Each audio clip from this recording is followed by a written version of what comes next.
இறைவன் பார்வைப்பட்டதால் நடந்த அதிசயம். வானத்தில் வல்லூறு வந்தால் கோழிக்கும் வீரம் வரும். ஆம், அப்படித்தான் கோழிக்கு வீரம் வந்த வரலாறு இறைவனின் அருள் பார்வைப்பட்டதால் நடந்த அதிசயம். சோழ மன்னன் கரிகால சோழன் தன் பட்டத்து யானை மீது ஏறி உறையூரில் நகர்வலம் வரும்பொழுது பட்டத்து யானைக்கு மதம் பிடித்தது.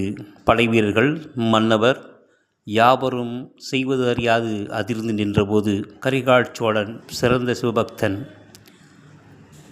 அந்த கணம் சிவபெருமானை வேண்டினான்.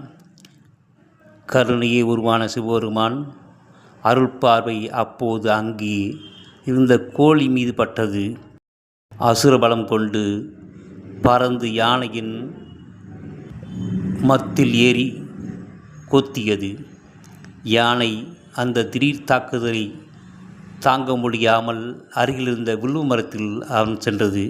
கோழியும் அங்கே சென்றது. யானை மதம் நின்றது, கோழி வென்றது.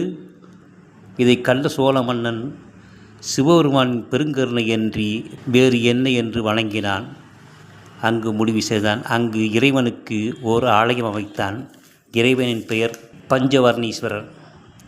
அன்னையின் திருநாமம் காந்திமதி அம்மை. ஊர் கோழியூர்.